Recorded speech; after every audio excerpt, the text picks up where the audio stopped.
Hello student, good morning. सामाजिक विज्ञान class 10th। पिछले वीडियो में मैंने आपको जो 2023 में उत्तराखंड बोर्ड का जो सामाजिक विज्ञान का जो पेपर है उसका पैटर्न चेंज कैसे हुआ है उसके बारे में बताया था। अब कई विद्यार्थियों को इस बात को लेकर कन्फ्यूजन रहता है कि हम 3 नंबर वाले प्रश्न और 4 नंबर वाले प्रश्नों का जवाब हमें कितने पृष्ठ में देना है या कितने शब्दों में देना है। इस बात को लेकर हमेशा कन्फ्यूजन रहते हैं, तो आज हम उसको क्लियर करेंगे कि आपको जवाब किस तरह से देना है ताकि एग्ज़ामिनर आपकी कॉपी देखकर खुश हो जाए और जितने मार्क्स का प्रश्न है और उतने मार्क्स आपको मिल सके। तो जो पिछला पेपर लिया था हमने 2023 का जो मॉडल पेपर था, उसी में से जो प्रश्न संख्या 10 है, ये 3 नंबर में पूछा जाता है। प्रश्न संख्या 10 से लेकर 19 तक। तो उसमें पूछा गया ये है प्रश्न नंबर 10, रिंडरपेस्ट या मवेशी प्लेग क्या है? अफ्रीका में रिंडरपेस्ट आने के प्रभाव का उल्लेख कीजिए। तो सबसे पहले तो हमें प्रश्न को भली भांति पढ़ लेना है और कितनी चीज़ पूछ सका है इस बात को विशेष ध्यान रखना है। तो अब इस प्रश्न के माध्यम से हम देखेंगे। तो जैसे प्रश्न पूछा रिंडरपेस्ट या मवेशी प्लेग क्या है, तो पहले जवाब तो आपको रिंडरपेस्ट या मवेशी प्लेग क्या है इसके बारे में जवाब देना है। तो इसका आंसर लिखने से पहले सबसे पहले आपको प्रश्न संख्या 10 है तो प्रश्न संख्या 10 का उत्तर लिख देना है। उसके बाद रिंडरपेस्ट या मवेशी प्लेग करके आपको हेडिंग बनानी है। उसके बाद लिख देना है रिंडरपेस्ट क्या है। तो रिंडरपेस्ट प्लेग की भांति फैलने वाली एक मवेशियों की बीमारी थी। यह बीमारी 1890 के दशक में अफ्रीका में बड़ी तेज़ी से फैली। तो यहाँ तक ये बात क्लियर होगी कि जो रिंडरपेस्ट प्लेग क्या है इसके बारे में आपने जवाब दे दिया।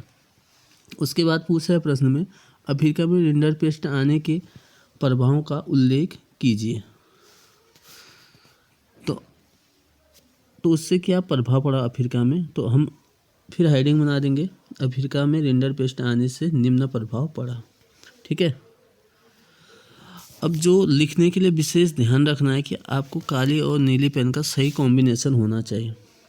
जो बातें महत्वपूर्ण होती है उसको आपको ब्लैक पेन से लिख देना है। जैसे मैंने यहाँ पे ऊपर लिखा है जो बीमारी 1890 में फैली है, तो मैंने इसको काले पेन से लिख दिया। तो इसी तरह से हमें जब इस प्रश्न का जवाब दिया तो यहाँ पे कुछ ऐसे महत्वपूर्ण जो शब्द आए हैं या सन है या जो परसेंटेज है, तो मैंने इनको काले पेन से लिख दिया ताकि इससे एग्जामिनर का ध्यान आपके प्रश्न के जवाब पर जाए और एक पॉजिटिव माहौल बने और आपको मार्क्स पूरे के पूरे मिल सकते। दूसरी बात ध्यान देने की बात है कि आपको यहाँ पे अफ्रीका में रिंडरपेस्ट जो है उसके आने से जो प्रभाव पड़े हैं, तो चाहे तो मैं इन पॉइंटों को लिखते वक्त 1 2 3 4 5 6 करके लिख सकता था, लेकिन मैंने इसके जगह क्या लिख दिया, क ख ग घ न लिख दिया। देखो एक चीज़ रहता है कि एग्जामिनर जब कॉपी चेक करता है तो अगर हमने पॉइंट में लिखा है 1 2 3 4 5, तो उससे क्वांटिटी पता चल जाती है कि हमने कितने पॉइंट लिखे हैं। तो यहाँ पे मैंने क ख ग लिख दिया है, तो इससे ये पता नहीं चलेगा कि आपने कितने पॉइंट लिखे हैं, 5 लिखे हैं, 6 लिखे हैं, क्योंकि घ कौन से क्रम में आता है, न किस क्रम में आता है, ये इतना एग्जामिनर के पास सोचने का टाइम नहीं होता है। ठीक। तो इसका जो जवाब है तो हम देखते हैं।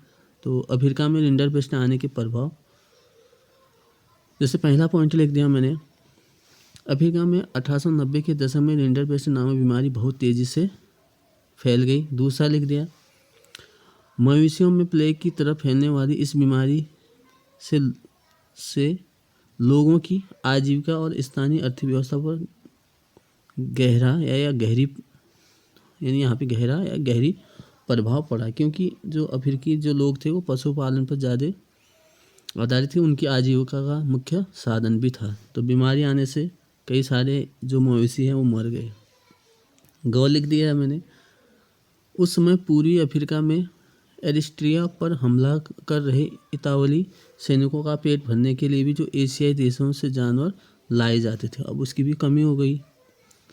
आगे है, यह बीमारी ब्रिटिश आधिपत्य वाले एशियाई देशों से आई और जानवरों के जरिए यहाँ तक पहुँची थी। ठीक, आगे लिख दिया है 9, अफ्रीका में पूर्वी हिस्से में महाद्वीपों में दाखिल होने वाली यह बीमारी जंगलों की आग की तरह पश्चिमी अफ्रीका की तरफ बढ़ने लगी। फिर 14 लिख दिया मैंने, 1892 में यह अफ्रीका के अटलांटिक तट तक जा पहुंची। लास्ट पॉइंट लिख दिया है, रिंडरपेस्ट अपने रास्ते में आने वाले लगभग 90% मवेशियों को मौत की नींद सुला दिया और पशुओं के खत्म हो जाने से अफ्रीकियों के रोजी रोटी के साधन जो है समाप्त हो गए। ठीक, तो ये 3 नंबर का प्रश्न था। तो इसका जवाब आपको इतने ही शब्दों में देना है, लगभग 1 पृष्ठ या उससे कुछ ज़्यादा भी हो सकता है। तो इस तरह से अपने प्रश्न का जवाब देना है, खासकर जो 3 नंबर का जो प्रश्न आपको पूछा जाएगा। Thank you so much watching this video. अगले वीडियो में हम प्रश्न जो 4 नंबर वाला उस प्रश्न का जवाब किस तरह देंगे उसके बारे में चर्चा करेंगे। Thank you.